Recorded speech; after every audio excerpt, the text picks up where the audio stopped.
பற்றி எரியும் வயிறுகள். 12 மணிக்கு வயிறு எரியுதுன்னா கண்ணு தெரிய மாட்டேங்குதுமா.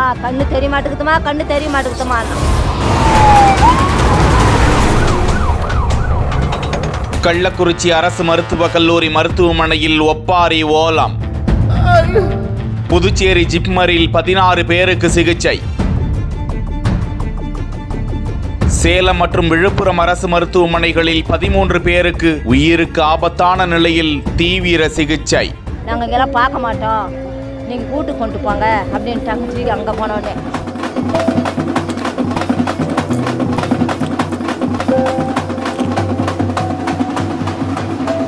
இந்த சாராய கடை ஒழிக்கணும் சாமி. ஒட்டுமொத்தமாக 90க்கும் மேற்பட்டவர்கள் கள்ளச்சாராயம் குடித்து உயிருக்கு ஆபத்தான நிலையில் மருத்துவமனைகளில் அனுமதி.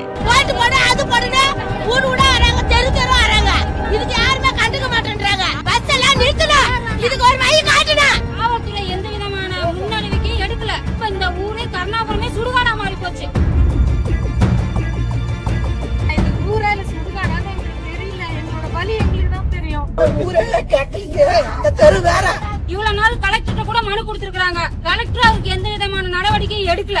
10 லட்சம் கொடுத்தாலும் பத்தாது சார். தமிழ்நாடு அரசு என்ன பண்ண போகுது? 38 பேர் பலியாகி இருப்பதாக அதிர்ச்சி தகவல் வெளியாகி இருக்கிறது. 35க்கும் மேற்பட்ட குடும்பத்தினர் வீட்டில் ஒப்பாரி ஓலம். கள்ளக்குறிச்சி நகராட்சி கருணாபுரம் என்ற பகுதியில் இருந்து கள்ளச்சாராயம் காய்ச்சப்பட்டு விற்பனை செய்யப்பட்டதாக போலீஸ் விசாரணை நடந்து வரும் நிலையில் அது சம்பந்தமாக 10 பேர் கைது செய்யப்பட்டு இருக்கிறார்கள். முன்னதாக சாராயம் குடித்தவர்களுக்கு வயிற்றுப்போக்கு, கை கால் மரத்து போதல், காய்ச்சல் போன்ற பிரச்சனைகள் வந்திருக்கிறதாம். இதையடுத்து பாதிப்பின் தீவிரத்தை உணர்ந்த மக்கள் சிகிச்சைக்காக கள்ளக்குறிச்சியில் இருக்கும் அரசு மருத்துவமனைக்கு குவிய அடுத்தடுத்து சிகிச்சை பலனின்றி உயிரிழந்து போக மேல் சிகிச்சைக்காக புதுச்சேரி ஜிப்மர் மருத்துவமனை, சேலம் உள்ளிட்ட மருத்துவமனைகளுக்கும் உடனடியாக அனுப்பி வைக்கப்பட்டனர். இதுவரையில் 38 பேர் பலியாகி இருப்பதாக அதிர்ச்சி தகவல் கிடைக்கிறது. 70க்கும் மேற்பட்டோருக்கு தீவிர சிகிச்சை அளிக்கப்பட்டு வரும் நிலையில் பலி எண்ணிக்கை உயரும் என்று அஞ்சப்படுகிறது. கள்ளக்குறிச்சி மாவட்டத்தில் ஒட்டுமொத்த அரசியல் தலைவர்களும் குவிந்து இறந்தவர்களின் குடும்பத்திற்கு ஆறுதல் தெரிவித்து வருகிறார்கள்.